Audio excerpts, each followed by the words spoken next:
The following podcast is a W2M Network original production. Visit W2Mnet.com for all of our other great podcasts, plus news, reviews, articles, and opinions from the worlds of wrestling, video games, football, and entertainment. What time is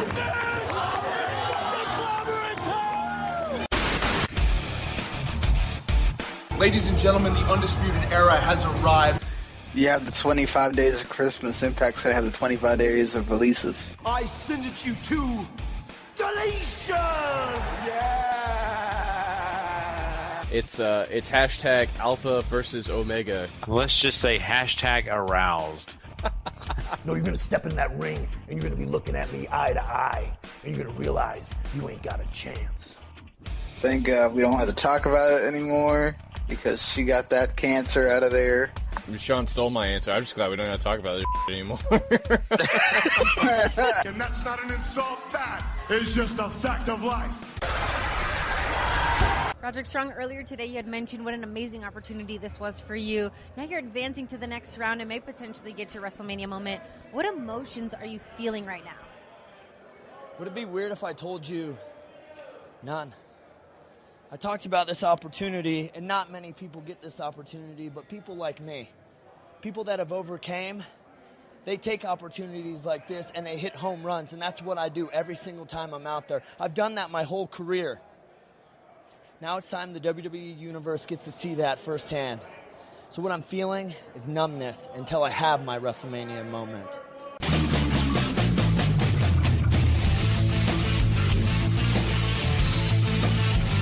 Ladies and gentlemen, wrestling to the max.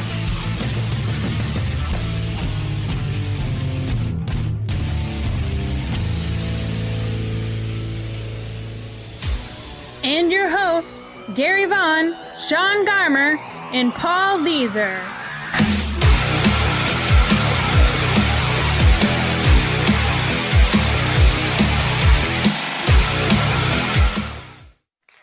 Welcome, everybody, to another great episode of Wrestling to the Max. This is episode 285, part 2. And that's right, I am your host, Gary Vaughan, and along with me is Mr. Sean Garmer. What's up, everybody? And Mr. Paul Leazar. Heyo. And guys, I am excited about tonight's show. We have a big one in store for everyone. It is going to be so much fun. We've got some quick hits that are really, really interesting, trust me. Even some ones that are going to put a little egg on all of our faces. So we're going to be talking about that and, being honest with you guys. Plus, then we're going to get into some New Japan. That's right. We're talking New Beginnings Osaka. So can't wait to break down that show. Paul and Sean will be getting involved in that and really predicting, seeing what they think is going to take place this weekend. And Paul and I will also be breaking down this week's Impact Wrestling. So that's some good stuff coming your way. Also, we're crowning a Superstar of the Week. Full great show ahead. I just can't wait to get into all this. Before we do that, though, I got to stop and let everyone out there know we tonight are not using Skype. Yeah, that's right. We, for the first time in a long time, have decided to try something new. We're going to try to bring our audio quality back up. More importantly, just, have more clear connections because Skype has really let us down. If you listened to Tuesday's show, you heard it very badly at times, really letting us down. So we're trying to fix that issue, trying to use something new, and Discord is that option at the moment. So let's see if that works. But Paul, this has been a struggle, but I think we're finally getting to at least hear ourselves a little better. Yeah, and NXT was the development for this show. So twofold there.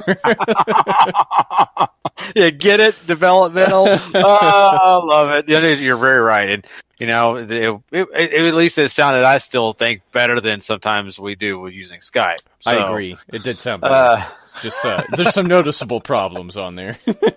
Yeah, and I'm sorry, folks, but hey, hopefully next NXT, which will be a lot of fun, we'll get it better.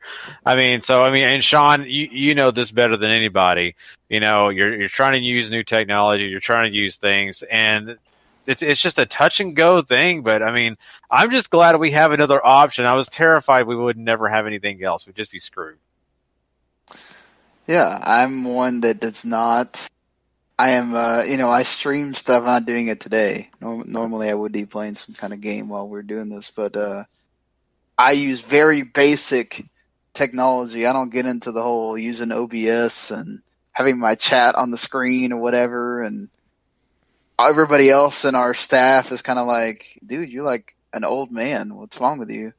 I'm just like, I'm trying not to just like screw up here. So I'd rather keep it basic and know that I'm at least putting it out there and it works and not like totally screwing it up. So sometimes, you stick with that old technology because it's tried and true. But then, you got to finally make that step, take that risk, Not breaking it, priority number one for sure. Yeah. Which is usually my fault. So I wasn't going to say anything, Gary. I know. I can see you. You're pointing at me like everybody's pointing at that WrestleMania sign. So just sticking that finger at me. But yeah, I do love a good point.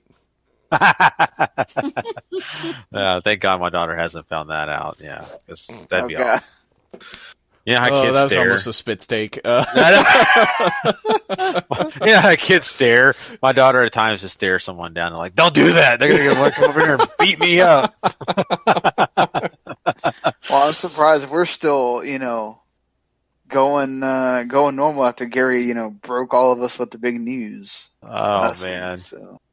Oh, I'm still trying to get over it. I am so emotional right now. You're just lucky I haven't broke down in tears at this point. So Gary is having the sympathy pregnancy going on. Yeah, I guarantee you guys, if any point, on Monday Night Raw or heck at WrestleMania, my guy shows up, I will probably be in tears like crazy. My wife will think someone died. And yeah, that if Ken Shamrock shows up on my TV, she's gonna think literally, did Grandma die? No, Ken Shamrock's on TV and I'm in love again. So has Amanda told you to man up yet, or go all Briscoes on you? Yeah, I know. You know what? I'm surprised she hasn't. She just tells me to call when it hit her fella because she's Irish. So yeah, it's a good number. It's better than that shillelagh she got from Finley. So. That only happens at night, and that's very dangerous. Oh, dear. Enough about my personal life and how I got twins. Thank you, Kenny Omega. Let's. Oh, my God. You ought to name the other one Kenny now. You know what? Yeah. I would, but we have a Kenny in our friends. Yeah. Hey, you could, say you named him after your... the friend from church. So, yeah, I haven't. See, my wife's on this kick, and I agree with her. You can't name her someone you already know. It's just one of those weird, because I know it sounds funny, and yes, one of the middle names is after a family name, but we're trying our best to stay very uncommon compared to the people we know. So, yeah, I'm already getting Hunter, so I got to stick with that, right? So, that's always good, though, because then, that their name is unique. Right. So, That's our goal. So I just got to make them the best tag team out there. Find a way. I'm going to go ahead. The first thing I've already thought about, guys, is once they have full coordination of their motor skills, we're definitely doing the Dudleys thing. The fist bumps. That's the first thing. So every day. So watch out, Performance Center in 20 years. Yeah, right. Best tag team there is. They're taking over. Yeah, they will. The Vaughan 2Ks. Oh, anyway.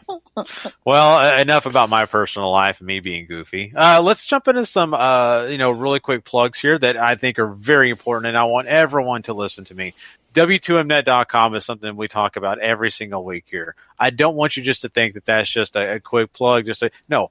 It's a very cool place to go because we have so many friends and so many acquaintances and people that we know are geared towards the things that you love, whether it be wrestling, which, hey, I know you're listening to this show because you love wrestling, sports, football, soccer, many other things, also video games along with entertainment. They're all there at W2Mnet.com. There's so many great people out there on our family podcast list that I call them family. I'm sorry. They are family. And they do such a great job on whatever topic they're covering. We have an MMA to the Max podcast where Robert does such a great job. He is one of the best out, and I just love listening to his show. Everybody, there's so many people I'm not going to name. I just had to throw Robert's name out there first. But I just think that you guys need to go check it out. And if you don't want to just go to the website, which I encourage you to, but if you're just looking on your phone right now or you're on your iPad or whatever, and you're searching for podcasts, just do me a favor. Go ahead and type in there W2M Network. Do that. hit that subscribe button, rate and review. That's very, very simple. 3 very easy things to do. Or, of course, if you just want to do Wrestling to the Max, I get that too. You can go over there and do that as well. But I want you to do that because that's going to give you every single thing that we have out there on the network, and you're not going to want to miss a minute of the action. So please go do that now. And do us also another big favor. The next time you have an opportunity and you're looking for great wrestling news or you're trying to find some things, go to 411mania.com as well as lastwordonprowrestling.com. They both have such great articles, such great content, along with W2Mnet.com. You don't want to miss them because they have so many great things to inform you with. So please go do that for us. They support us. Let's go support them. That's all the plugs I have for you right now. But the next thing I have for you guys is some great quick hits. So let's jump into those now. It's time for wrestling news. Quick hits. Go for it, Gary. All right, well, let's start about a little here with Vince McMahon. Vince McMahon has officially turned over all the duties for that to 205 Live. Triple H, you got the job. That's right. He gets to book 205 Live. He is no longer in charge. Vince is kind of taking his backseat on that one. This is interesting because we just recently watched some 205 Lives that seem to be more wrestling. Not a lot of the old goofy stuff, backstage stuff, very minimal. We've kind of seen more of it ring action, kind of like sometimes we see on NXT. Very familiar, it seems like. Paul, I kind of got it just as something new was happening, but, I think Triple H taking it over is going to be a lot of fun to see where he takes it. I think you can really see it in how the show is formatted and its presentation, right? It's very Cruiserweight Classic right now. And Sean made a great point of this, and I can't remember I think it was in our chat, that it helps that they had a great point to sort of reboot the show with a Cruiserweight title tournament to crown a new champion. It's basically CWC Part 2 right now, especially with them bringing in UK guys like Tyler Bate. They brought up Roddy from NXT to compete in this because we don't know for sure if he's on the full roster, main time now, or main roster full time now, Jesus. But yeah, it's, you have the close up personal little things that you've been getting on NXT or on the CWC or the Mae Young Classic, where you get to see a little bit of who the person really is, and it's such an enjoyable hour of television these last 2 weeks. I don't want to jinx it, but I'm back to watching it every week again. I used to sort of catch bits and pieces, and now I can't miss it. I think that's great, right? Like, You do something different with the show. Again, it helps that it's basically like the Cruiserweight Classic right now. Let's see what happens once they don't have the tournament to really base the show around. But it did give Triple H a perfect platform for him to re-debut 205 Live and go, okay, this is what we really want it to be. Mm-hmm. And then they have the time while this is going on where they've already got the template to figure out, okay, what do we want it to be after we crown a champion? And how do we set that apart from what 205 Live was before that wasn't working? And I think what's special about this is that, even NXT, they have to build their characters a little bit. And a lot of the matches, are there to showcase what's going on. It's not really meant to have the longer form that you get on the takeovers.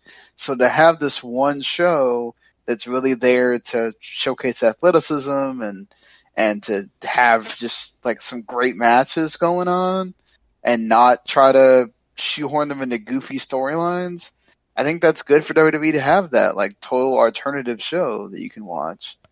And I think that helps those wrestlers because a lot of them, that's what they thought they were coming over to do. Mm-hmm. So now they're more in their element than before. Right. I couldn't agree more. And you're right about that. And the one thing that's really fun to see is the fact that it just seems like Triple H is more willing to give guys that the crowd likes more of an opportunity out there compared to Vince, who sometimes, kind of changes things up just to change things up and not necessarily caring really what the crowd is, wanting, right?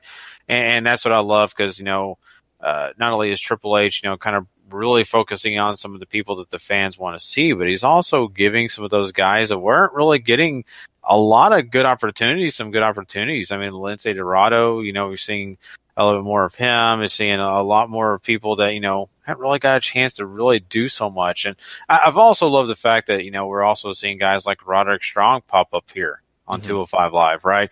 And that, to me, it means something. It means that they are willing to take a chance more than they would have in the past, and that's what makes me happy. And you've said it right, Paul. Now I want to watch 205 Live. I really do. Like, I'll be honest with you guys. I had a kind of a late Tuesday. I watched SmackDown on the DVR late. Was getting tired, but I wanted to watch the Mixed Match Challenge, watch that, and then I said, I can't miss 205. I have to watch 205. I can't go to bed without watching it. And I watched it in full, and I was tired. But hey, guess what? I stayed awake the entire time. So to me, that says a lot. That says that I care. I want to. Before this, man, I'll be honest with you guys, I would have probably waited 3 days before I watched 205 Live. So I think this is really positive. I think Triple H taking over, it's going to do some things, hopefully, that are really meaningful and also quality to keep 205 Live around. Because let's be honest, I think a lot of us were thinking 205 Live eventually is just going to die. And I hope he's able to keep it alive and rejuvenate it even more than it already is. So, but yeah, so let's see what takes place with that. But let's move on and talk about something that really, once again, puts egg on our face. We talked about this on Tuesday. If you could hear us between all the chops and blops and all that stuff, Jason Jordan was supposed to be considering other options, was supposed to be thinking about neck surgery. We talked about this, and guess what? That exact day, he has neck surgery. So, what a jerk. We just wasted a lot of time saying a bunch of things when he was probably having surgery as people were listening to us talk about him possibly surgery. So. At least we did say, please go get the surgery if you need it, which he listened to that. That's right. Now, see, it's thank you, Sean. See, he listened to us. Then, what a wise man. I'm what sure. A wise man. In that waiting room at the hospital, like on the fence, and then he happens to hear our podcast. He's like, you know what? These guys are right. I should get the surgery. These guys know what they're talking about. Yeah, they're professionals. Like, yeah, they've had neck surgeries. They know. Oh man, but I mean, the truth about this is that really, in all seriousness, Jason Jordan did need this surgery, and the comparisons that we were hearing about with his situation with his neck and all, it was very scary, and we still don't have a timetable when he's going to be back, and we're assuming it's going to be quite a while. We predicted a year, and it very well could be a year. Who knows? But I think, when you're talking about the neck, you've got to be very careful. That's exactly why I'm sure he had the surgery. I'm sure he was very much encouraged to do that from WWE. I'm sure his own personal family.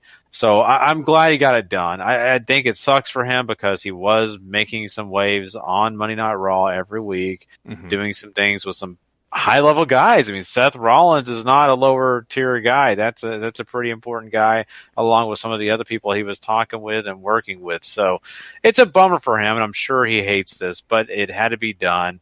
I mean, Paul, looking at this situation, I think that there's a lot still to come for him in his career, but at this moment, it's just a much-needed thing to happen. Right. And this is, medical advances have come a long way since the, Edge and Chris Benoit had these surgeries in the early 2000s, so, this is from WWE.com, and the first, whenever they tell you what the procedure's name is, the first two words are minimally invasive. So, that might have, a little bit less recovery time, obviously, because they didn't have to completely cut your back open or anything like that. There's still no time frame, like Gary said, but I don't know. You hear minimally invasive, you hear maybe it's not so bad. He might be back a lot sooner than you expected. Maybe it's just cleanup work. Maybe it was something else. Who knows? But there's also a lot of talk going around too that maybe the injury isn't as severe as it was, which I don't know if I believe that. But it's good for him that he got the surgery now. If it's a short time and you make it back for Mania, great. If you don't, and you're still coming back, I think within 3 to 5 months, you're probably still going to be okay with the story, I feel like. Yeah, I think you're right on that. And I'm looking forward to seeing when he comes back. Kind of like what we're seeing on NXT with Tommaso Ciampa. You mentioned that on Tuesday as well, Paul. I think people will care again. It's just, you got to let it have that breather. And maybe it's the best thing for that feud, to be honest with you. It could be very much the best thing for that feud and for him. Because I think sometimes he was getting some go-away heat. A lot of times he was getting some go-away heat. And I think this is going to change things, hopefully, for the fans' perspective, too. So let's also talk about something else big that happened with WWE. They signed The Miz to a 4-year deal. Yeah, that's right. So he is sticking around for a bit longer with WWE. Sean, The Miz is one of my favorite guys. I just love his promos. I love just everything he does primarily. I think this is a smart move on their part. Oh, well, yeah. He's been one of the best things about WWE for a while now. I think people are just either not able to be comfortable enough with themselves to admit that, or they're crazy about it. So, I just think it's crazy to go, man, this guy's 38. He still looks like he's a lot younger than that. And he'll be 42 when that contract is over. And just, it's cool that all this stuff is happening for him at 38. Having your kid, all that stuff, getting this big old contract, nice cushy money extension right when you're about to have your first, kid born in the world. That's pretty amazing for Miz and all he's been able to do to really just show everybody, look, I didn't have to come from all those places you like. I did it my own way. I did it the corporate way, whatever you want to say, and I got over, and I'm showing people how it's done. Yeah, one of WWE's few success stories of gathering somebody from a different background, for sure. Even though Miz was always a wrestling fan, he's a reality star. He had all this other stuff going on for him before wrestling, and then he shows up and slowly but surely turns himself from a complete jobber and a super babyface looking at announcer guy to the tag team with Morrison, to the Intercontinental title runs, to the U.S. title runs, to finally being a world champion and there and back again so many different times. This guy is great. I think he's proven it multiple times. He's going to be 41, 42 when his contract comes up again. It does not feel that long ago when he first showed up on our TV screens, guys. We're getting old. Oh, God, don't remind me.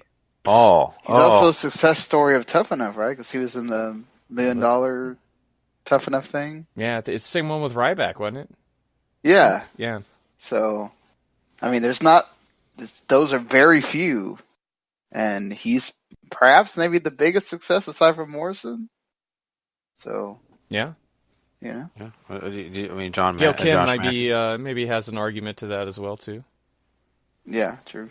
You didn't mention Josh Matthews. We don't talk about Josh Can we Matthews. not mention Josh Matthews? I think Kenny King might have a bigger thing to say than Josh Matthews. It's this. I think you guys are right. I just had to throw the name out there.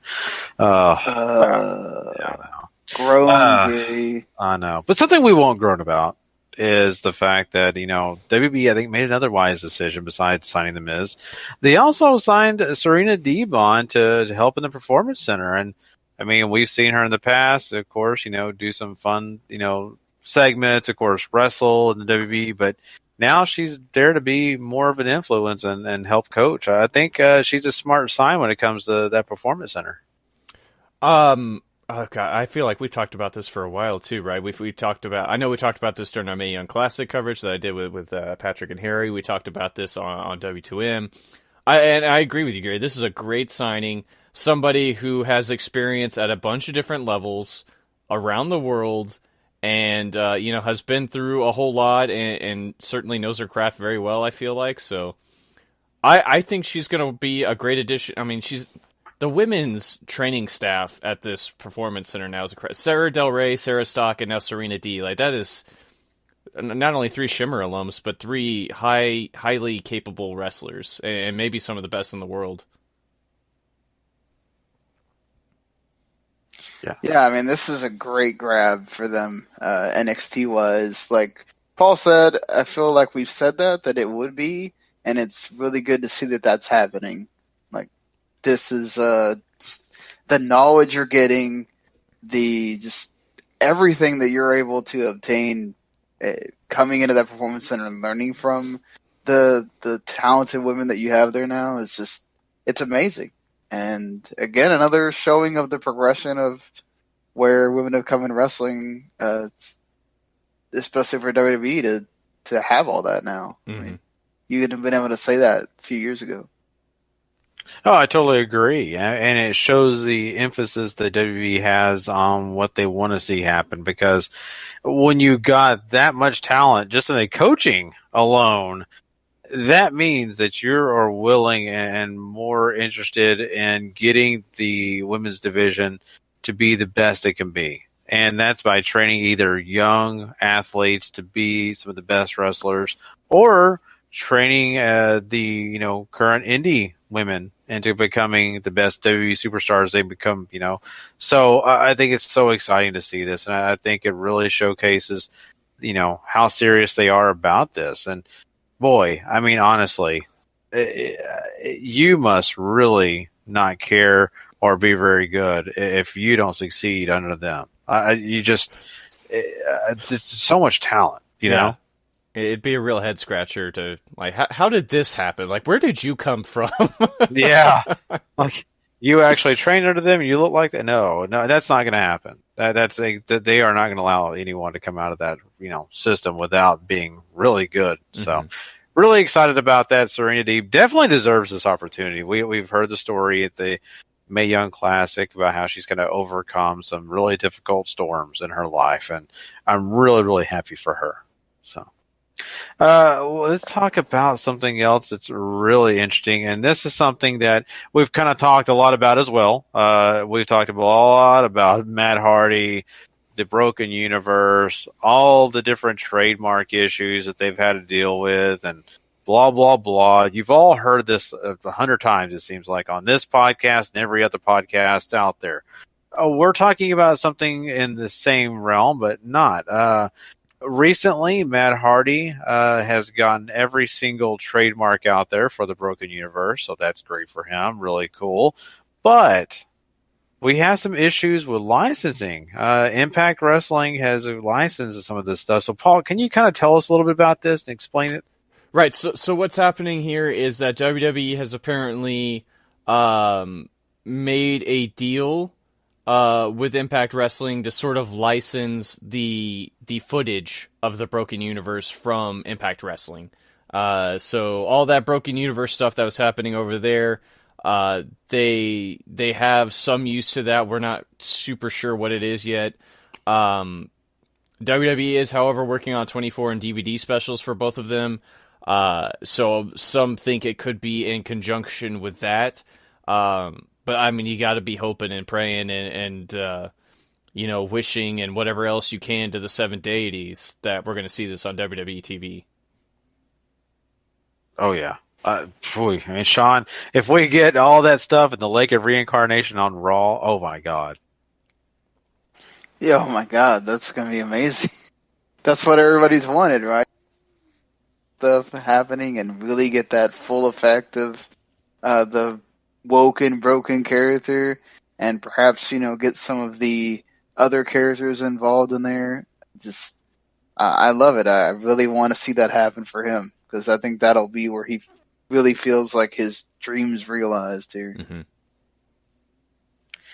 I just can't wait to see what they do have in store when it comes to the showcasing of some of those big things that Impact had. I think also it's really cool is now that they have Jeremy Borash on staff right now with them, he can build upon that stuff we're talking about, because he had a hand in every single thing when it comes to that footage, right? So, I mean, that could only mean good things, because we have history now. We can actually go back to history. This doesn't have to be something where we're all scratching our heads. Not only that, I mean, you got to think of, if they are going to use Brother Nero and Jeff Hardy, is going to be involved in the Broken Universe or Woken Universe, you've got to have that story about him kind of coming around to the fact that he is Brother Nero, right? Otherwise, him just showing up on WWE television saying, I'm Brother Nero, it's out of the blue. Mm-hmm. So if they have to work it in that way, they can. I just think there's a lot more possibilities now that, Impact has licensed that footage to WWE. I think it does matter. And here's another thing, guys. Doesn't it to you mean that WWE does have interest in this character? They want to see it succeed. It really feels like that to me, because I don't think that they go to this distance to make this happen if they don't. Yeah, I mean, I think you see all the noise that it made for Impact, especially on social media. I think that is the big kicker here, is how big of a runaway success it was across YouTube, across Twitter, across Reddit, across Facebook, across, whatever social media platform you're on these days, Instagram, that's where I think it had the most, sort of coverage. And that's because, obviously Impact's only reaching so many people, and then you throw Matt Hardy in there and Brother Nero, Jeff Hardy, people are going to click on it. They're going to want to see what's happening with these guys just because they're so, I think, known, at that time, and now you put him in WWE and you have all this other stuff behind him. It definitely feels like they want to capture all of that, especially with all the talk that you hear about WWE trying to find different platforms and all this other stuff of presenting content. Yeah, that's very true. And I'll be honest with you guys, I will be popping really loudly once I get a chance to see the Spot Monkeys again. So... They're soulless, Gary. They don't have anything to offer you. Oh, man.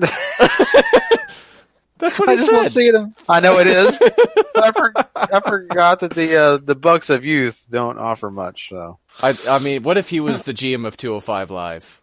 Like, what if that was a thing? Now that, yeah. Boy. They need to have the kangaroo come back, too. Go in there the reincarnation and of Jeff some more. Was Joe Frazier, wasn't it? Muhammad Ali, one of the two. Dan, I love it. I love it. So that's exactly why we want to see this footage again. I've already seen it, but I want to watch it again now. So, boy, let's get this done, WB. Well, we talked about, Impact allowing WWE to do a little licensing there. Well, now Impact has got some other issues going on. Apparently they're back to their old ways, guys. They're not paying their talent on time. And that's an issue. Yeah, I know. Wow. It's a very important size, Sean, because I thought Anthem had some cash flow, and apparently they've got some other things going on here. So, I mean, Sean, to me, I have to say I am a little bit surprised. I thought Anthem would do better than that. Well, we were wrong again. Because this is Impact Wrestling. When do they pay people on time ever? I mean, I feel like that's all we hear about half the time with this company is, hey, and then not to mention, 6 weeks to pay someone? That's crazy. Most of the time it's at least once a month or something. 6 weeks, that's a lot. And especially if you're taking away them be able to book their own dates. Mm-hmm. So, if that indie date that you got booked for didn't fall in that window, screwed. You got to wait another freaking 6 weeks. I mean, damn. Learn to be frugal, people that work in Impact Wrestling, because you don't know when your money's showing up. Mm-hmm. Yeah, that's where the rage is coming from, right? If they were booking their own indie dates, they would show up, they would work, they'd get paid that night, they'd go on their merry way. This time, with Impact booking all their shows and indie dates and everything like that, they have to wait all this time to get paid, and it's pissing them off. So, maybe they should look into how every other business do it.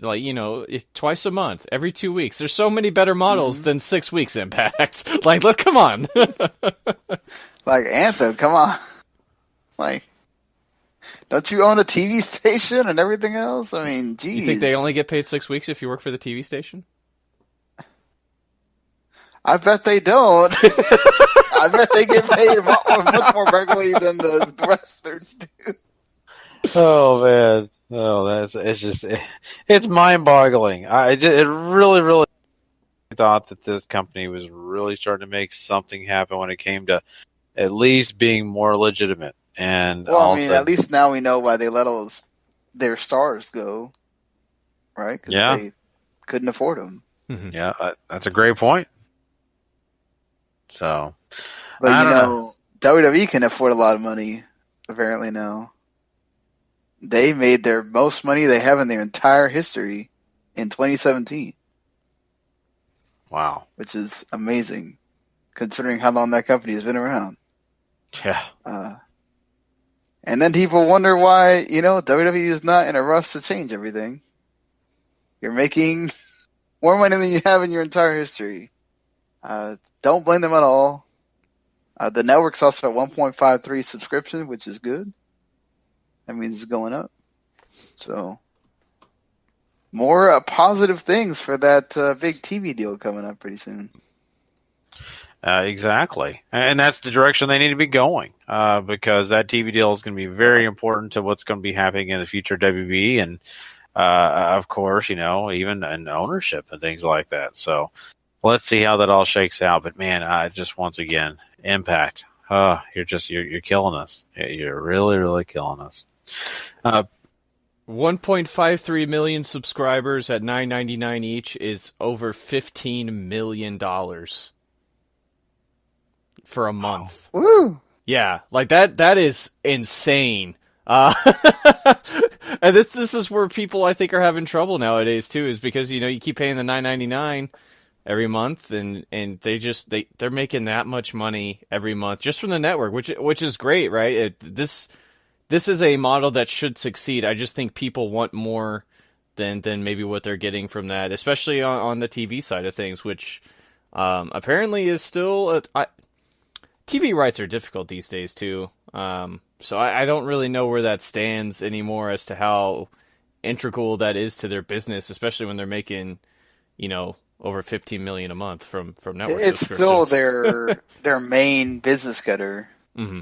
Though, like, the reason why they can do so many of the things they do is because of the TV rights fees that they get from this current contract. That's why the next contract is so important, because if that can go up or at least stay the same, they will be totally fine for so many years, and Vince can go play, his football game with the XFL, and they don't have to worry about anything. So, or they can go sell it if that's what Vince wants to do. But I'd feel like that's kind of dumb if you're gearing this entire company into how can we maximize everything so that when that deal comes around, we have all these great things to show, and didn't to sell it off. But weirder things have happened, I guess. Yeah. The YouTube hits here is very interesting too. 20 million more YouTube views than they got. Like that social media and all that's something they attack pretty heavily. And I got to think they're getting something from YouTube and Facebook and all these other things that they're using pretty heavily. That's got to factor in too. I mean, they're huge about YouTube, right? Like, that's the thing that they always talk about. And if you hear George Barrios, whenever they have one of these things, he is always talking about, look at all these YouTube views we get. I mean, when you're posting like literally every segment from Raw, of course you're going to get this many views. But right. I think it does help them, like we talked about the Rey Mysterio thing or whatever. It does help them know what's popular, like what generates things for them in a very fast and kind of efficient manner to say, okay, here's what we may not get from looking at segments through Nielsen ratings or whatever. Here's what directly people said that they were most interested in. So let's think about what is generating that for these, whether it's these wrestlers having a match or this segment or whatever. I think it's a good way to use it. And even with Twitter and Facebook, sometimes you get a lot of people just being really crazy and saying things they shouldn't, whereas YouTube, no, you don't. I mean, seriously, you go on their Facebook page, like the WWE Facebook pages, and like some of the stuff that's on there is just like, do you people even speak English? Like, I don't know. Comments on YouTube are a dangerous land to venture through as well. Yeah. That's very true. And, WWE's even going into VR. So, if you wanted to have Roman Reigns, is that up close to your face? You can. Hey, there's some ladies out there who would probably be paying handsomely to see him that close to them. So you think they'll quiet the booze in VR too? Probably.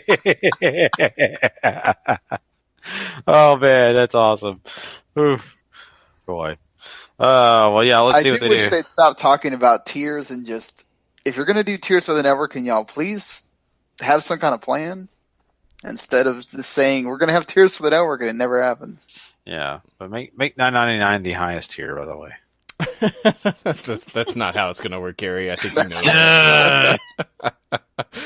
I mean, they did release the Coliseum video stuff, and I thought that would be kind of way low on the list for them to release. So I think that's kind of cool that they did put those out there.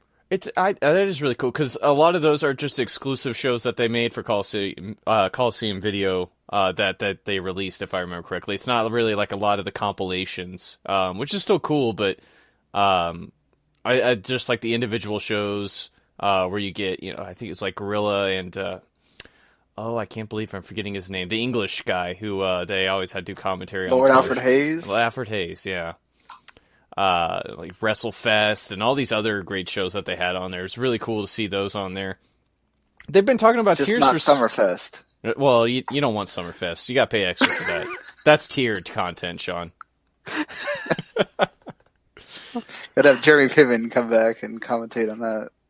I mean, yeah, they keep talking about tiers, though. You think they're worried about backlash on introducing that? Because that's not really something you get a whole bunch. I mean, Hulu has it for no commercials, but that's really about the extent of tiers that you see on these sorts of services. I mean, like, what are you gonna, if you're cutting back everything, what are you gonna give people for $12.99? Like, what is there to give then that you don't already do, other than like, I mean, they just released like Total Divas Season 6. Like, unless you're gonna say that $12.99 gets you Raw and SmackDown like 15 days faster or something like that. I mean, I just don't know what's out there that, are you gonna get the content drop for the month like 2 weeks earlier? I don't know. The only thing I can think of is like you get some kind of special discount on tickets and discounts at the WWE shop or something like that. Like, I can't imagine it's something that actually goes on the network because it's not like they sit there and have all these great shows that we need to hide behind the bigger paywall. Right. Yeah, I don't really know what you do there either. They've always talked about putting WrestleMania at a higher pay tier, which seems a little silly, but I mean, obviously it is probably going to guarantee you a little bit more money when people come around that season. But I mean, unless you're gonna go with Gary's idea and have a cheaper one where you just strictly get on-demand content and you don't have access to any live feeds or anything like that, and you have to wait a certain amount of time before certain things open up to you at a cheaper price. That might be a way to go too.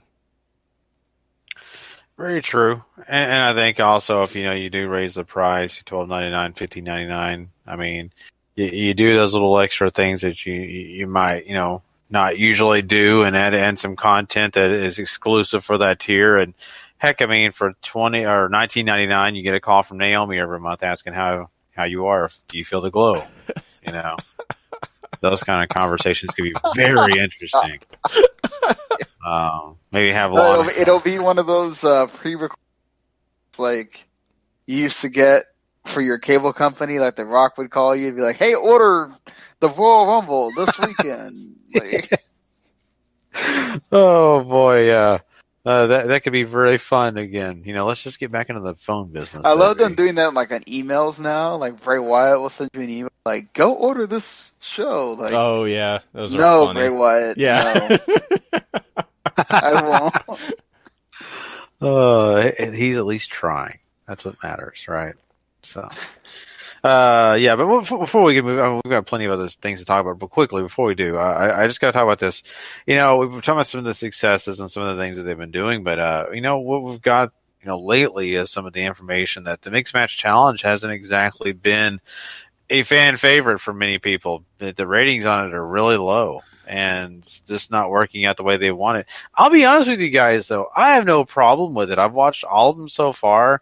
They are very much their Saturday morning slam. I've already seen a lot of those. Now I'm getting it again. I think it's okay.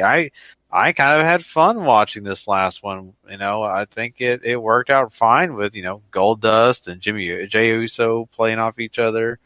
All the way it all worked out, it's fun. It's not supposed to be serious. Mm-hmm. What do you expect when it's only U.S.? I mean, it's not like YouTube. There are region restrictions on YouTube, but for the most part, like for WWE stuff, that's not region locked. So you're getting everybody getting to watch that. Like Facebook Watch is U.S. only, pretty much. So you have that problem. Plus, I mean, it's Facebook Watch. Other than like the Big Baller brand thing, like what are you watching on there? Mm-hmm. Nothing. It's not like a destination for TV or anything. It's also my understanding that Facebook Watch is supposed to be sort of like a substitute for YouTube, right? It's trying to be that vein of thing. So wouldn't you want views as opposed to live stuff, unless that's how Facebook is paying you? Like, I'm not quite sure what you would determine a success on this or not. Yeah, I don't either. It's quite interesting. It really is to see what they're doing here, because they're really trying to use all the avenues of social media, get whatever monetary means they can from them, and keep going. And that's what they're doing. And then once again, I'm enjoying the Mixed Match Challenge. I think it's just fun. It's nowhere close to being serious, nowhere really meaning anything to anyone, but it's just kind of fun and kind of goofy. Yeah. So I appreciate it. It's a fun 25 minutes every Tuesday. I really like this last one you were talking about. It was good. Mandy Rose, I think, really got to break out and show you something different, which I appreciated. Yeah, I agree. So, but yeah, that's the Mixed Match Challenge, and we'll see how it goes from here. Let's move on, though. We got to talk a little New Japan here. Let's talk about this whole situation going down with this Long Island show. Not Long Island, Long Beach show. My God, I'm going to East Coast. It's supposed to be West Coast. My God, Long Island. I'm sorry, Mick Foley, you don't get to come. But no, it's. Oh boy. Anyway, Zack Ryder's already banned. Yeah, he's banned for sure. Woo woo, you heard it. So anyway, my point being in this is, New Japan's got this big U.S. show coming in Long Beach again. This is the second year, and it's gonna be really exciting. One of the big matches people were expecting, because this thing is sold out, was Chris Jericho versus my boy Naito. And apparently Dave Meltzer is saying that match is going to be held off a little bit longer, so that won't be happening at that show. I don't know if that offends people that bought tickets already. I'm sure they're still happy they bought tickets, but I'm sure they're a little disappointed. I know I would be. I mean, Paul, this is, I got a little bit of a surprise to me. I'm a little surprised too, but obviously this is a very big ticket match, so holding it off a few months could put it in line for Dominion, if they're trying to keep it on a big show. And it's not like the last, the two shows they did over here for the U.S. title tournament were just like, I mean, you got IWGP title defense, you had all the big stars here. Like, the matches might be different, and you may not be getting what you're expecting, but New Japan is going to bring you something very special. And I think that's what people are buying tickets for now, is they want to support this, they want this to succeed over here, and they know they're going to get something very different and something that they view as a superior brand of wrestling.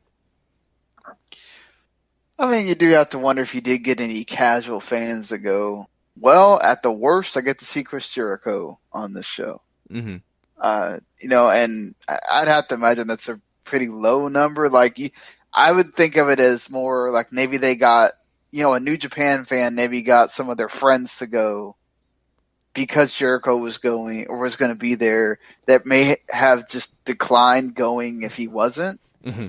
But I don't think it's like this huge, huge number that went just because of Jericho. You're going for the New Japan show, the event being held by them, their wrestlers predominantly, Naito, Kenny Omega, Okada, Tanahashi, all that, and everything that kind of comes with that. So, now if it had been in a bigger arena or whatever, I think maybe that's where you might have to consider, can we consider pulling it? But I think for them, you got to remember their still main draw is to draw for Japan. And they saw what it did for Wrestle Kingdom. Why not try to do that again for Dominion with the other ticket drawer in Naito? So I don't think this is a bad move for New Japan at all, because I don't think you're really robbing people of anything. I mean, yeah, I'm sure they wanted to really see Naito and Jericho go at it, but now you get to see it on one of New Japan's big shows, and that's a smart booking, I think. Mm-hmm. I agree. I mean, you're going to get a lot more money for it if you put it inside Sumo Hall over there in Tokyo. So, I definitely a right move there too. I forgot to talk about this when this came up too, but Kadani thinks he can sell 10,000 seats over here stateside. It could happen. Might need Jericho for that. Yeah, and some other people. Yeah. Too, and maybe certain yes man perhaps could do it. Mm-hmm. But that's still a little ways off. I mean, if Kadani can hold his horses, then perhaps it can happen. But if you're looking for it to happen like this year, I don't know. I mean, it's hard to argue with it. These tickets, they're selling out in less than 30 minutes, and they sold almost 5,000 seats in under 30 minutes. Like that's ridiculous. Like I think they could pull it off really if they wanted to. Yeah, I mean, it does show the all-in crowd. Mm-hmm. Sometimes you do need to have that name. Yeah. There, it is important. Yeah. So, speaking of that name, because he does involve both the companies that we just got done talking about, sometimes strolling through Twitter as I do while we're talking here, Viz Media, who's a huge company out of Japan, is making a autobiography for Shinsuke called The King of Strong Style 1980 to 2014, coming in the summer, and it's going to be in Japanese and English. So, cool. If you want to read a biography made by people in Japan about Nakamura, you can pretty soon. That is really awesome. So yeah, let's definitely check that out. I can't wait, man. It's awesome. But yeah, I mean, I really, kind of curious to see, what New Japan has to bring us, from here, because of course we're waiting for that big matchup with Chris Jericho and my boy Naito. It's going to happen, but not right now. It's okay. Just going to have his explosion. Yeah. A few months down the line. Let's just be honest. I'm going to have to go get fixed before that happens. God. So you're going to end up having quadruplets or something? Yeah, exactly. So I have to pull a Christy Hemme, that'll just happen. It's what the sad thing is I'll be so active at that moment. I'll just walk to the grocery store and you'll see women go, "Oh, what was that? Oh, God." So, how does Amanda live with you, Gary? Oh, I'll never know. Harry asks the same question every day. So he calls her a saint, and she probably is. But yeah, so moving on from New Japan, let's talk a little Ring of Honor. Yeah, that's right. They will be having their show Honor Reigns Supreme, and that's of course going to be something that they're going to actually put out there on ringofhonorwrestling.com. We're going to see it on the Fight TV app, but we're also going to have it on Facebook Live. Yeah, it's going to be there as well. So that is going to be on, Paul. I mean, I really didn't realize this till it's up here. So it's actually happening Friday, correct? Yeah, I believe it's happening Friday. It's free too, which I forgot to write on the doc. But I'm assuming this is how they're stress testing Honor Club, because they're hyping up the new ROH website and all this other stuff. So very interesting to see how this pans out, because they have not had their early forays into iPay-per-view was not super successful. So it might be interesting. Plus the card's actually pretty solid. You have Gresham and Lethal going one-on-one. There's some Bullet Club Kingdom 6-man tag happening in the main event. The card's actually pretty nice, so it might be worth your time to check out if you're just looking for some wrestling to watch on a Friday night. Yeah, for sure. I'll definitely be checking it out. That's awesome. I'm so glad though. We'll have such a fun show to watch, and it's free. Hey, why not go check it out? So if you're listening to us, I mean, this is Friday. If you're listening to us the first day we came out with this podcast, it is Friday. So tonight, go enjoy that. But yeah, so I mean, once again, I mean, it's just so much fun to see all these different wrestling companies take advantage of social media and any other place they can to, really push their product and get things going. So, but yes, the one thing that we need to talk about too when we're talking about wrestling companies, the NWA are going to have their own podcast. That's right. They are going to do it, and it is going to be called none other than the NWA Network. That's right. And this is going to bring a lot of stuff to us. Paul is going to kind of give us a little bit more information and kind of history on what's going on at the moment with storylines. Exactly. They're releasing the full interviews from the 10 Pounds of Gold series that they do on YouTube. They're going to have special guests on there to keep stuff going forward. Like, I think their first episode was Nick Aldis, who, of course, is their current NWA World Heavyweight Champion. He's taking this challenge to, I think it's 60 days, and he's doing 20 title defenses in that time frame all over the world. So they talked to him about that on there. It's actually a pretty neat idea, and this continues to tie into the idea of Corgan wanting to do different things to promote NWA without, going traditional routes. And to me, this is actually, I think, a pretty good idea, because a lot of people that I've seen have actually been enjoying the 10 Pounds of Gold series on YouTube. So if you start pointing them this way, it's another great way to get, feedback and interaction and a different way to present stories. Yeah, I mean, they've been doing a really good job. So I think this is another way for them to do that. And I mean, why not the NWA? Mm-hmm. I agree. Yeah, for sure. And hey, I mean, anything they can do to continue to promote themselves, to get people behind what they're about, what they're doing, it's really important. And that 20-year plan that, Billy Corgan has, this may just be the beginning, but I think it's a smart start to what they're trying to do. So, one last thing on the dock here that we need to kind of talk about, and that is Shelton Benjamin. Yeah, he is locked and loaded. Trust me, guys. And I'm not just talking about those muscles. I'm talking about the fact that recently he drove around in a rental car for 4 days and then realized he had a loaded gun in his glove box. So he got a chance to play Dirty Harry without even knowing it, Sean. What? I love his tweet, though. He's like, thank you for putting my life, career, and everything else in danger by the fact that I was driving around your car, budget, with a loaded gun in the glove compartment. Do you people not even check your cars when you have people send them back into your your buildings and everything? That's bad. I don't know what to say. I only put this on here because I wanted to see how many jokes Gary could make, but it's I mean, that's really, you get pulled over and they check your car, like you're done screwed. for. Yeah, he is so done.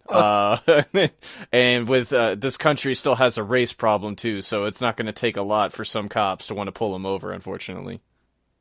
Oh no, officer! I think my license is in the glove box. Hold on a second here. Yeah. What's this? Yeah, he opens that, pulls it out, oh, you're trying to fire at me. Yeah. Oh man, it's sad but true. You got to be careful these days. And I just want to know what happened to that poor guy that forgot his gun in the glove box. I mean, that's he's a pretty nifty, spiffy gun there for you to forget too. I'd be heartbroken personally. I mean, what if it's tied to a crime and you did this on purpose, Scary? That's the really scary part about this. Yeah, that's true. Well, that goes to the dumb criminals part of this. You don't know how to become a serial killer when you leave stuff all around. So that guy, whoever it was, not a good move. Maybe Shelton could be Dexter.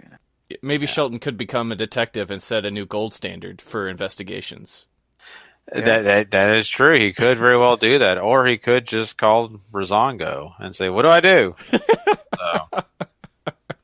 You know, who knows? Or But it's totally not fashionable to have.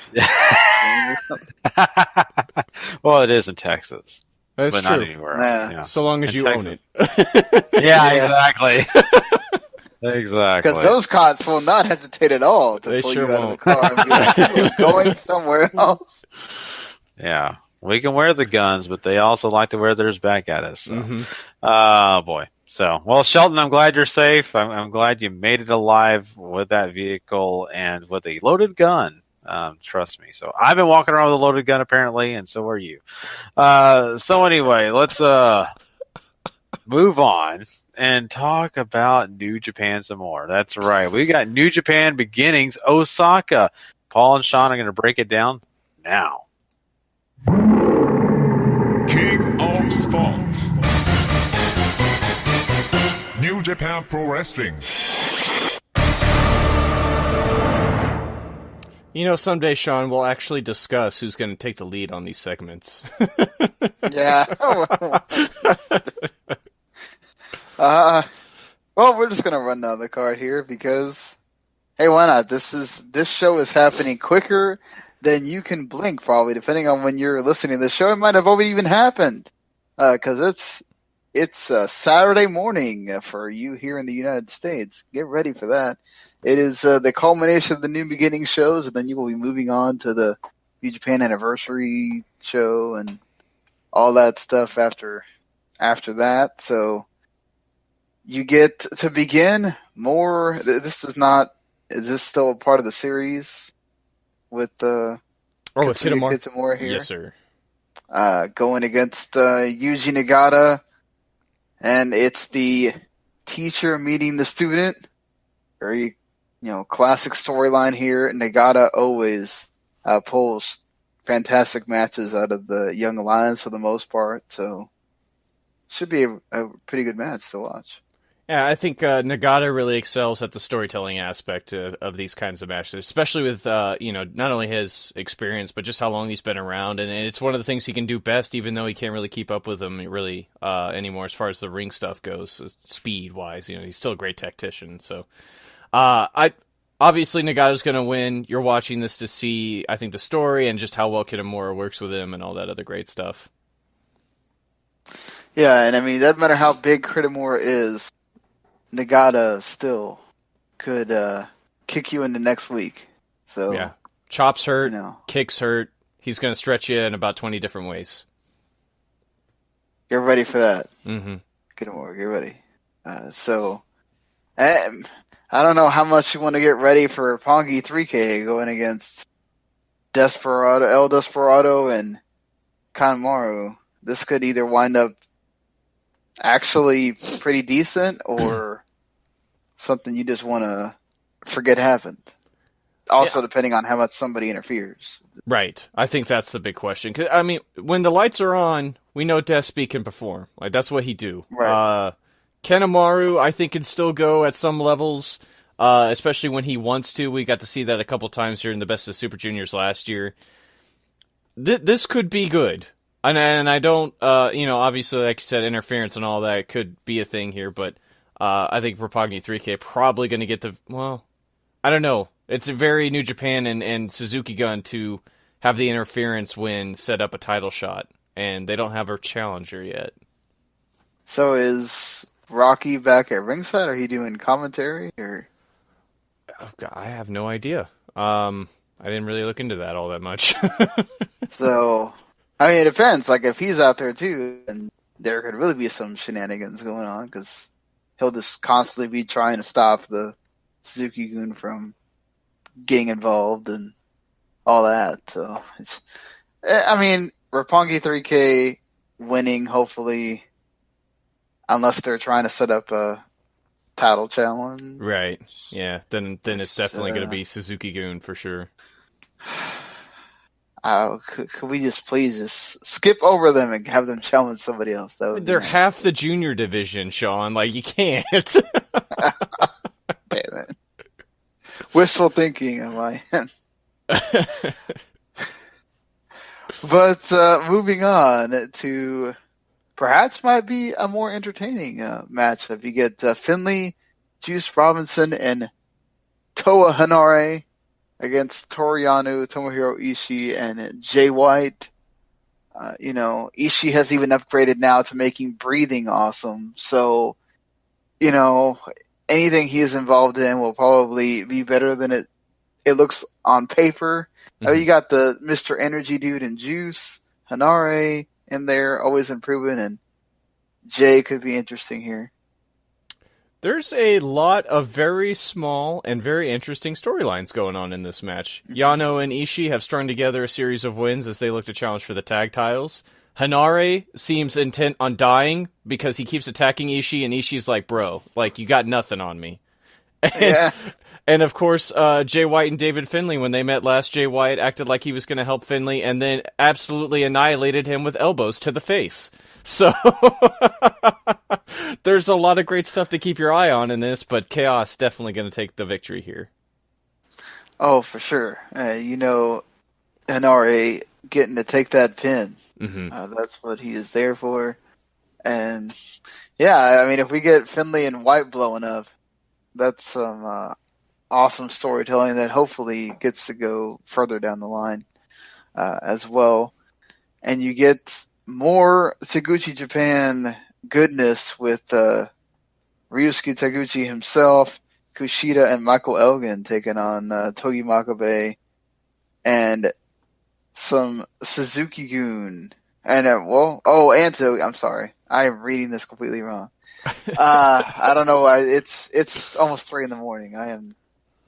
I'm not always totally wanting to be awake right now. So yeah, that includes Togi Makabe against Suzuki-gun contingent of almost everybody else that's in Suzuki-gun. Mm-hmm. Taka, Taichi, Lizuka. I don't know how Suzuki can does he just ignore them the whole time and just think about himself while he realizes that he just got stuck with the D team or whatever number you want to put this in. I am still of the very high opinion that Taka can go when he wants to.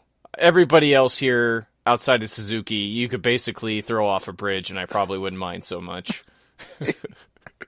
Especially Taichi. Let's do that already. Yeah, let's go ahead. Gedo, walk him out to that bridge, buddy. This is, Elgin seems to be next in line for the IC title. They've kind of had him and Suzuki button heads recently. So that's the big thing to keep an eye on here. I would think Suzuki-gun manages to come out on top here, though. Yeah, I would think so, too. Could see Taguchi taking the pin or something here easily. And then you get Gedo and Bushi going at it. If you get Memphis Gedo going against Bushi with his antics and everything else, I think this could be a pretty good match, actually. We've seen these guys square off before, so... This is just the most random one-on-one match I think Gedo could think of. I'm scrolling through the card, putting it on the dock, and I'm like, where does this make sense?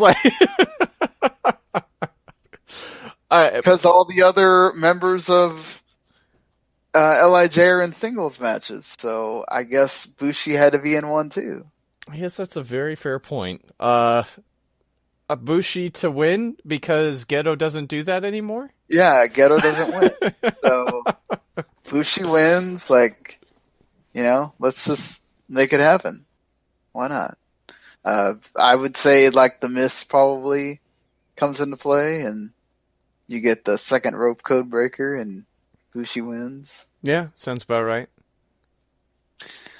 Then you get the man of Loose Explosions against the leader of LIJ, Tetsuya Naito. This is here to give Naito a win while Yoshihashi looks like he might get a victory. Mm-hmm. And that's probably the extent of it. Yeah, while they maybe tease Jericho could show up or something. And that... Maybe another video or something like that. That'd be cool. Yeah. Yoshi's been all hot and bothered at Naito since New Year Dash. and has constantly been attacking him at every chance he can get and trying to hit him after the bell. Like he's hot and bothered. He's trying to, I guess, step into Big Brother Okada's shoes, and Naito ain't gonna have any of that shit this go around. Like he's just it's gonna be a beating. Oh, for sure. Yeah. Okada's concerned about, Yoshi has to go get my ice cream or whatever. And like, go give me one of them New Day bars. Yeah, exactly. Naito is like, well, that's where you're at, man. You're gonna stay there. Speaking of giving people stuff, though, Hiromu is the king of giving people stuff. He wanted to give Ospreay some grilled chicken because why not? At a press conference of all things, because we could do that in each fan. I need to send Gary the video. On some level, I think Hiromu Takahashi is aware of the gift culture on the internet and just keeps giving gifts to people because that's what he wants. He wants to be gift. Yeah. He also wants to be the new Colonel, I think. I think that's. Could you imagine? KFC. It's like, forget Dolph and Miz. We could have Hiromu stroking the chicken or something. Oh God, be careful doing that. Colonel Hiromu versus Colonel Flair over there, since Colonel Flair won that KFC Rumble or whatever. Book it. I don't know what Hiromu would do with that. He'd know what to do. Who's this dude? This guy's a genius. He knows what he's doing. I mean, this feud started because Hiromu called Will a cat, and that's where we are. I hope Hiromu wins. I really want Hiromu to win, just to see him with Mr. Belt again and see all those reactions. Trying to have what if Daryl doesn't like Mr. Belt horning in on his territory, Sean? What's that feud going to be about? Could you imagine? They just have a feud with the belt, the cat. Hiromu's playing with him in a toy ring or something. Yeah, and all of a sudden you see the belt is disappeared because the cat somewhere. It's in the garbage. I think Will wins. I think you have Bushi challenge after this. Yeah, probably so. Yeah. Sadly, but we can still hold out hope. We can.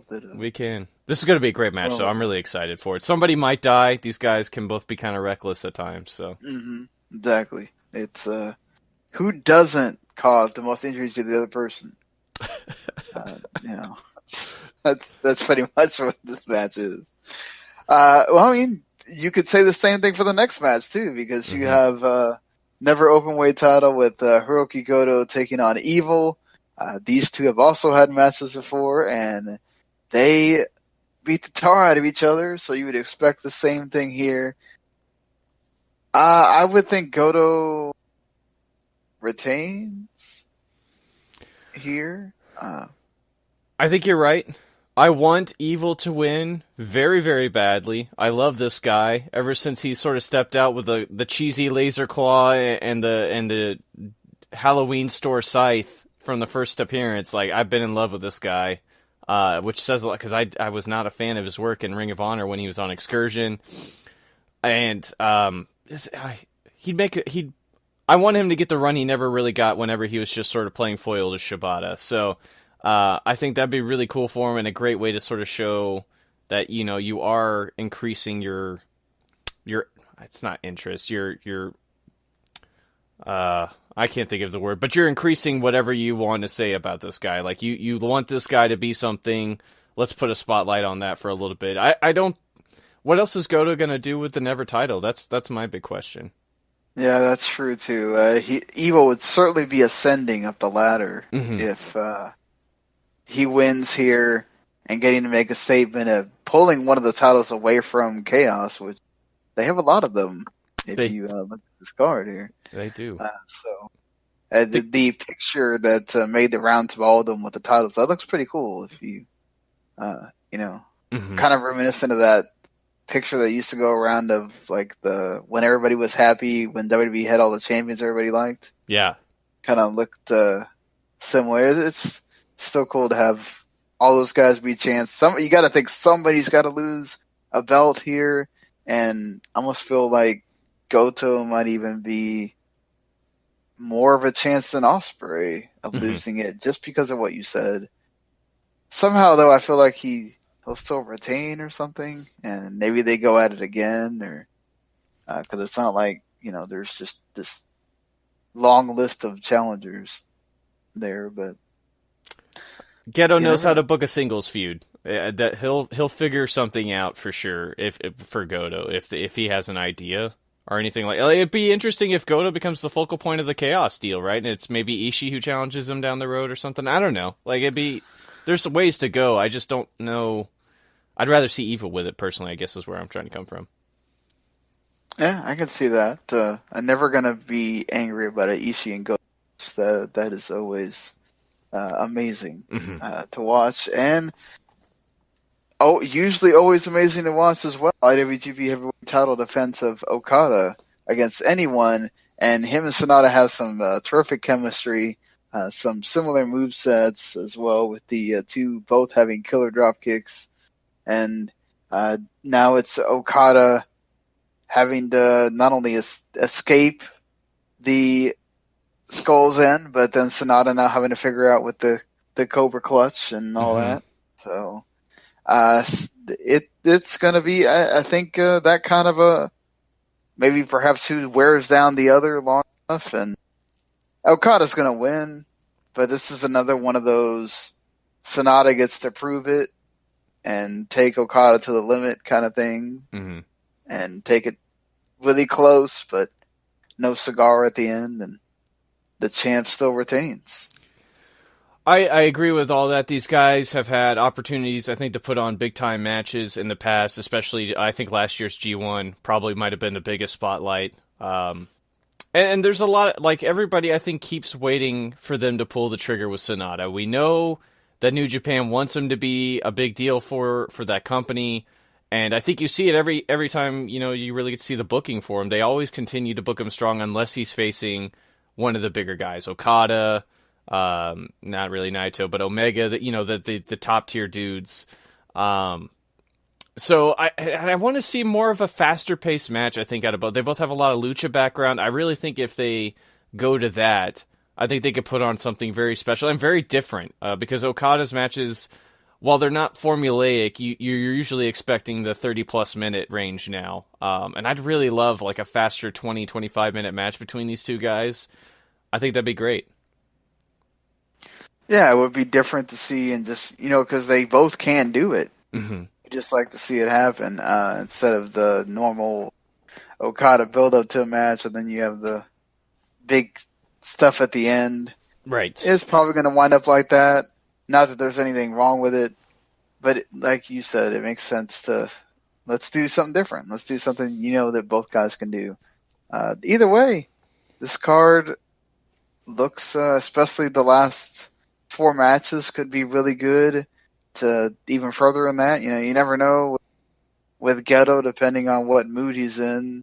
That one could be a good one too, and you got some interesting things on the undercard. So yeah, and I wouldn't sleep on this is New Beginning, where we have seen in the past sometimes you have a lot more title changes than just one, and could they decide to pull Sonata winning just because they can right now, where they're in that spot where, would it really be a bad thing to have Sonata hold the title for a little and see what happens?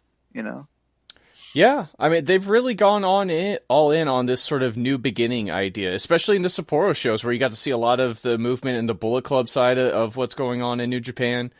This is obviously a spotlight on the LIJ versus Chaos feud. That's very much in the top of the cards right now.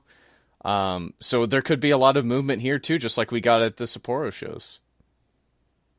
Yeah, very true. And, start of the whole factions going against factions thing even more, not just in Bullet. So see how that goes. Very could true. be a lot of ramifications for the company going forward after this. Mm-hmm. Yes, sir. All right. Well, I guess that concludes our Japan New Beginning show. We're previewing. So Osaka will be returning Tuesday morning, which will talk about the results of this weekend shows, including Hiromo stroking this chicken. So we're going to be talking. I'm sorry, I just had to say it again. Impact Wrestling is the next thing on the dock, so let's go ahead and jump into that next. Gary is apologizing for saying a bad joke. What happened? I know. Clearly, this isn't W2M anymore, Sean. What happened? Yeah, I don't know. All right, Impact Wrestling. Gary's also having a case of the 3 in the mornings. Exactly.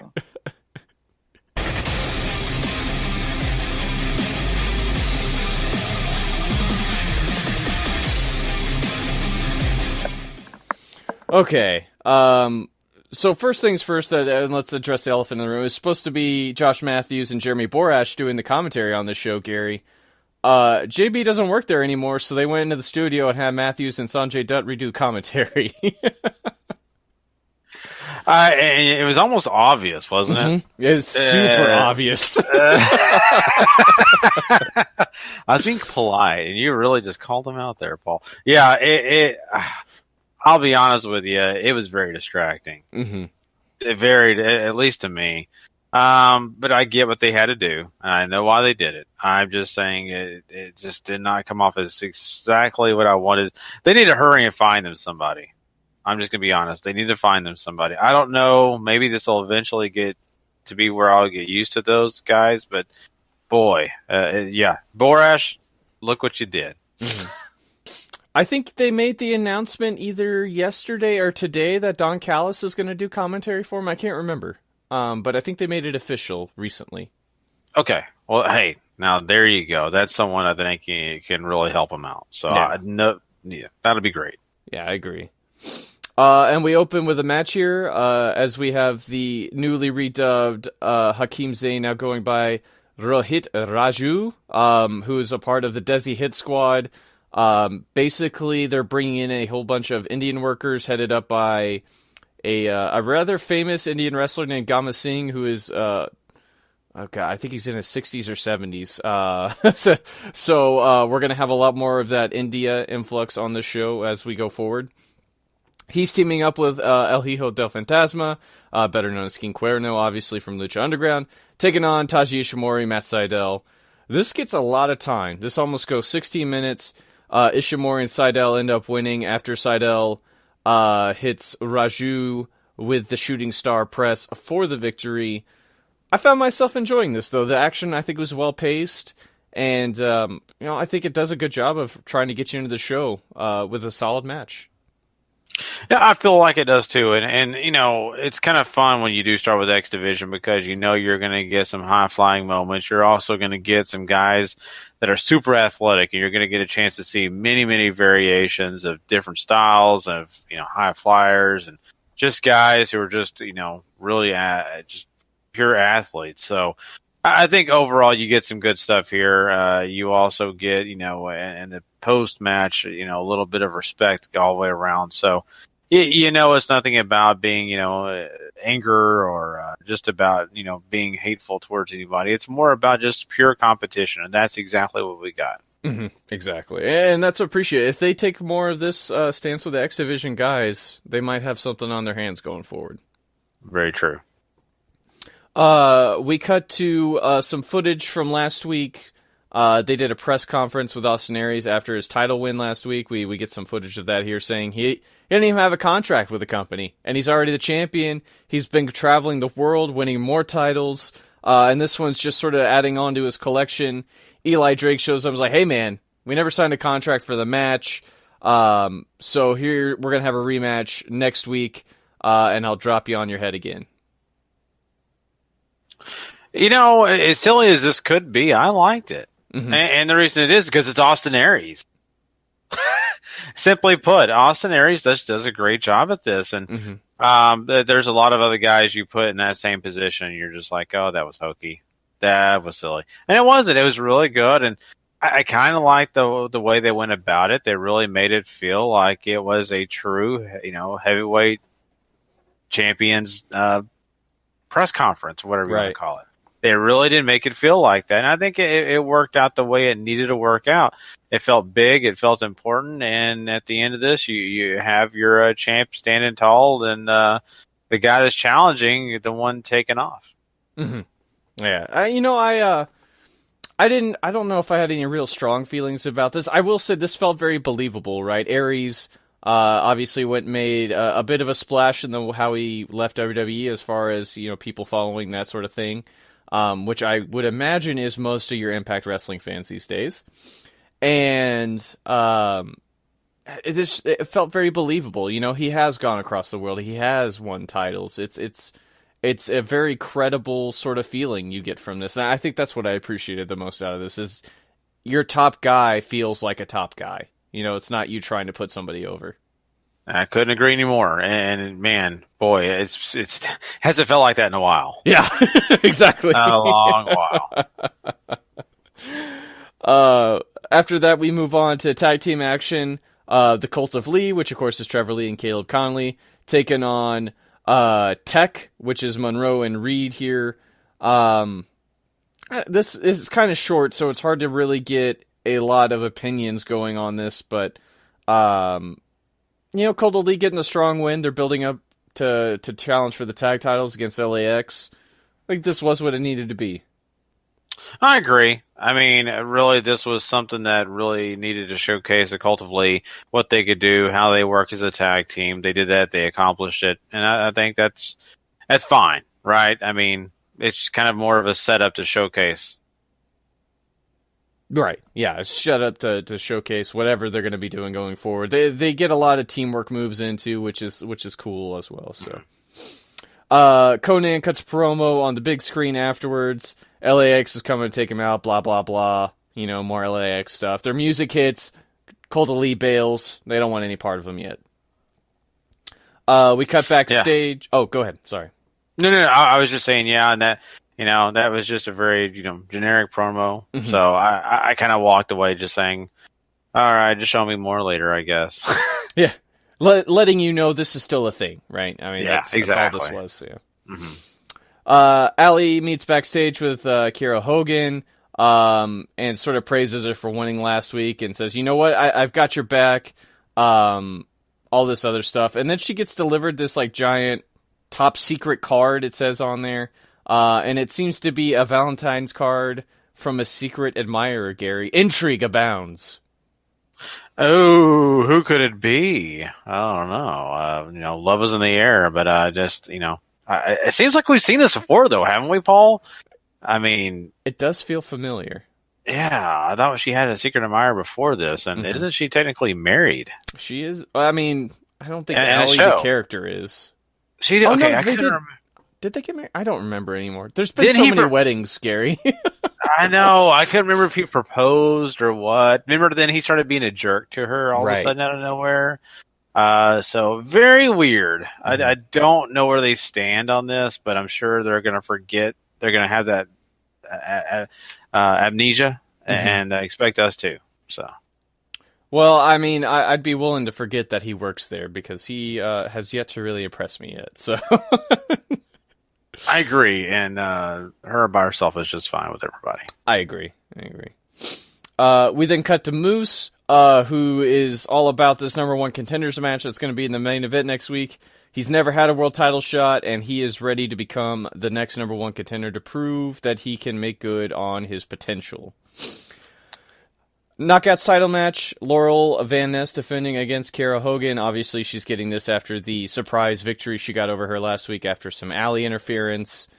And this is fine. Once again, a little short, a little north of 4 minutes before Laurel ends up hitting the Unprettier to retain. And then post-match, Laurel ends up attacking Hogan. Here comes Allie to make the save. And this eventually sends Laurel packing, so... Once again, this felt like more holdover stuff, but I think it was a good way to sort of introduce and try to elevate Kiera at the same time. Yeah, I think so as well. And they're trying their best to make that point really valid that, Akira really does matter, and she's a reputable person in this division. It's not just someone who shows up on the scene and just kind of is there. No, she's actually a competitor, and really is going to make waves in this division. So I think it's good. I think overall it's sure, like you said, it is kind of a carryover until the next thing, but you do get a little shine on someone who really needs it. Yeah, exactly. Next week, Gary, Brian Cage is on the scene. I'm so pumped. Holla. I am ready for the machine to be here, and I can't. I can't wait either. It should prove to be some interesting TV with him on the scene. EC3's interviewed. He's also in tonight's number one contendership match. He says he's the best guy in there, and doesn't plan on leaving until he becomes an EC 3-time world champion. Gary, I'm not gonna lie, I wrote that for him. Like that's all me. Hey, that's classy stuff. So I'm glad you're doing well by him, Paul. I was sitting there writing it out, and I'm like, what would Gary say? EC3 time. Ooh. Yeah.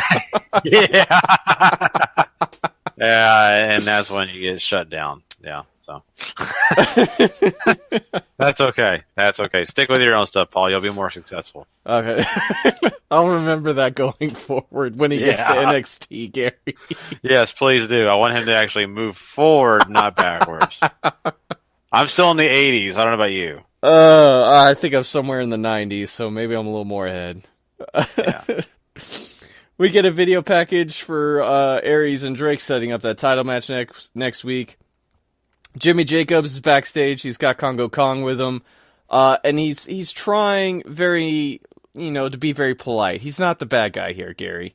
He asked Joseph Park, obviously, to bring back Abyss, and since he's refused, he's having to drag the monster out. He's not a bad guy, Gary. Of course, he's not a bad guy. He's a princess. But yeah. I struggle caring about this whole angle. Mm-hmm. This whole thing just does not do much for me. I don't care about seeing it. It's almost like I care as much about seeing Abyss as much as I care about seeing Hulk Hogan wrestle again. Mm-hmm. And it sounds terrible. It's like me wanting Kane back on Raw. No thanks, I'm good. We're all fine here. Yeah, everything's good. Jimmy Jacobs, obviously somebody who was making a lot of noise post-release from WWE, and Impact has decided to stick him with one of its most uninteresting characters in Congo Kong, who hasn't really gotten anywhere.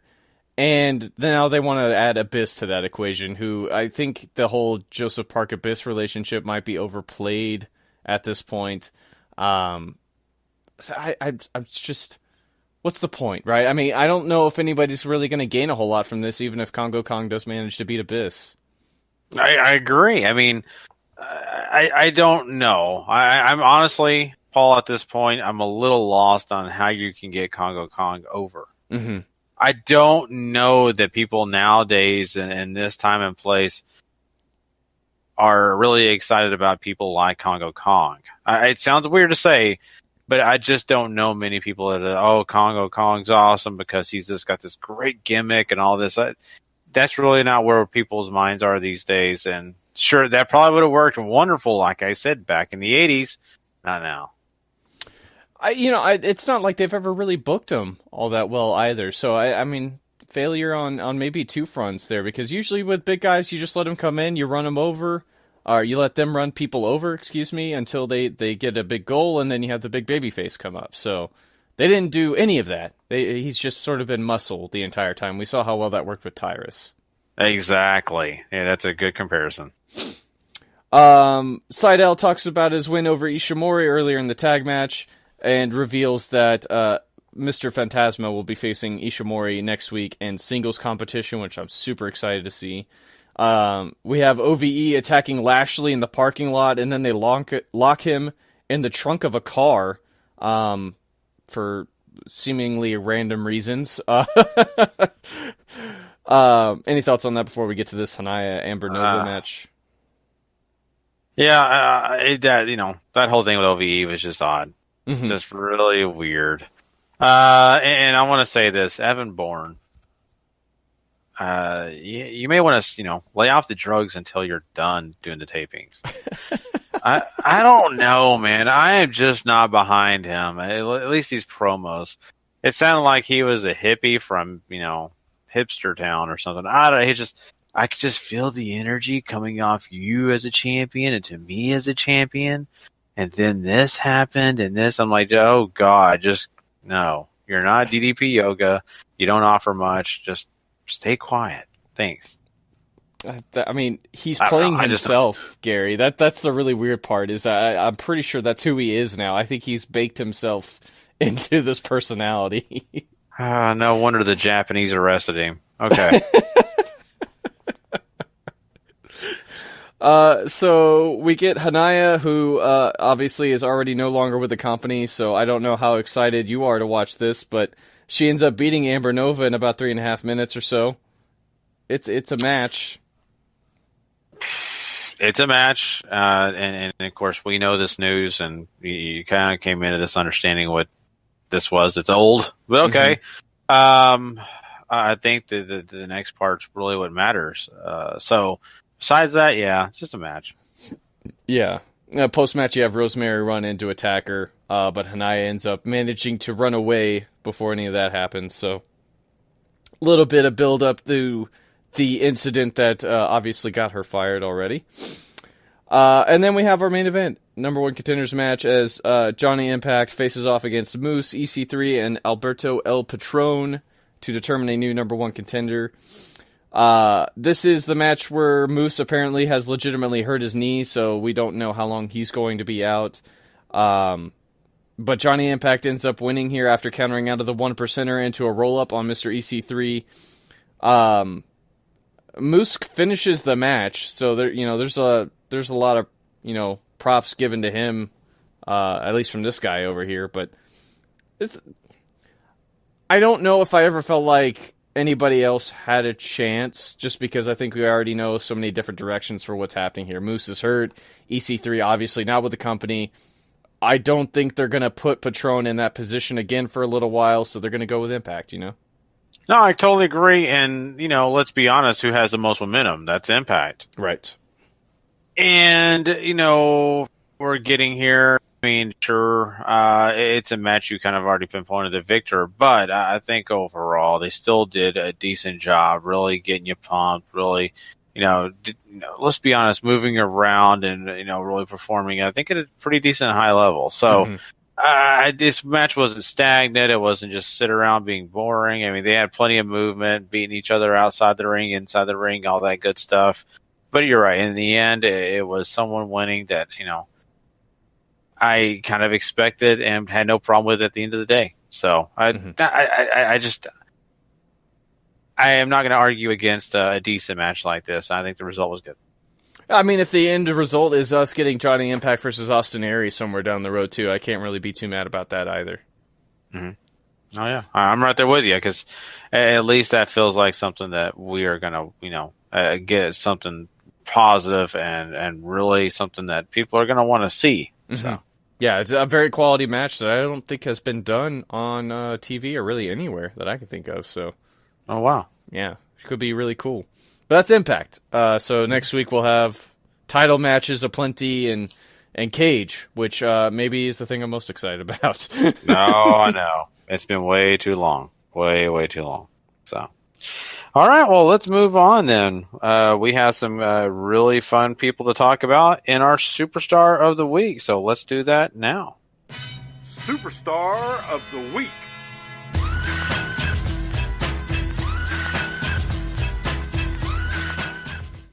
Take it away, Gary. All right, guys. Well, let's start this thing off by giving a point to the Bar. Yeah, the Bar successfully defend their tag team titles on Raw this week against Roman Reigns and Seth Rollins in a pretty good match that has essentially what got Jason Jordan kicked out of and sent home and grounded by his daddy. So that's a good time. Yeah. Yeah, definitely fun to see someone running off and crying to daddy, but I mean, you got to give the props to the Bar for being able to do that. So. Oh man, I could have made some more jokes. I'm calming down not to do that. 2 points are going to be headed over to Sanity. There was a great main event on NXT this week. Sanity and the Undisputed Era Tornado Tag. Really, really fun. Lots of great action. Lots of people looking great, which is everything you want. And Sanity just happened to come out on top. So that nets them 2 points. We got 3 points going over to none other than Bobby Roode. Yeah, Bobby Roode successfully defending that U.S. title against Rusev this week. Super enjoyable match between those two. Kind of hope that isn't over. Yeah, me too. And really happy to see what's going to happen with that because it just seems like that's something that could be even bigger and badder if they want it to be. Yeah. We got 4 points being given to Roderick Strong. Guys, if you're not watching 205 Live right now, Roderick Strong versus Hideo Itami will certainly change your opinion on that. These guys went out there and put on a spectacular match. 4 stars at the very least. Great back and forth. Lots of hard-hitting moves. They pulled a very tired crowd into a lot of noise, which I thought was great. And if we get more performances like this from 205 Live, hopefully a lot more people are going to stick around and make some noise for these guys because they deserve it. Mm-hmm. Oh, yeah, for sure. And that's exciting to see that they are really, really working hard to give the people the best product that they can on 205 Live, at least as of late. So really happy to see that and really happy Roderick Strong was a part of this episode for sure. Well, let's talk about the person that is going to be crowned our Superstar of the Week and the person who's getting 5 points. Well, it's actually 2. Evil and Sonata. Yeah, successful IWGP Tag Team title defense against the super team of Okada and Goto from Chaos on one of the, I think it was the Thursday Road 2 show. Might have been Wednesday. Can't really remember which day it was anymore. But they did defend him. It was a great match. The closing stretch is phenomenal. Sonata hits a Rainmaker on Okada, which is, you got the crowd to pop huge. It was a really great match. I highly suggest New Japan World, go check it out. Absolutely worth your time. Hats off to these two. They've been a really fun tag team. Definitely, and once again, well-deserved points to those 2 guys. So, all right, well, that wraps up everything that we have to offer tonight. We got so much done tonight. We've had a lot of fun. But guys, it is time for us to close the doors and let you all go home and get ready for our next big episodes of Wrestling to the Max. That's right. Next week, we'll be bringing you 2 great episodes of episode 286. They'll be a lot of fun, a lot more great content for you guys. And hey, the best way to go find all that content is W2Mnet.com. Go over there. Find us there. Find all of our friends. We've got other great wrestling podcasts that are on there. Hey, trust me, we have a great family once again, and you don't want to miss all the great wrestling content plus all the other areas that you may not know about. Go to W2Mnet.com. Also, go subscribe, rate, and review over at the W2M Network. If you haven't done it already, please do that now. And, of course, if you just want to find us, Wrestling to the Max, just type that in, subscribe there. Also, hey, give some big love to our friends over at 411mania.com and lastwordonprowrestling.com. We appreciate them. They work with us really well, and we love every minute of it because we all get a chance to share and the content and just support each other. So please go support them. And besides that, we've had so much fun. We hope you guys come back and join us again next week, like we said. But until we do meet up again, if you're not living life to the max, not living life at all. You know it. Peace.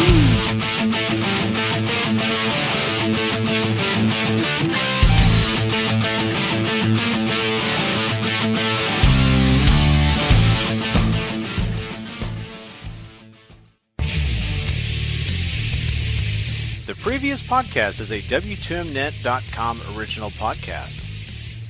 For more great content like this, go to W2Mnet.com for the worlds of wrestling, video games, entertainment, and sports.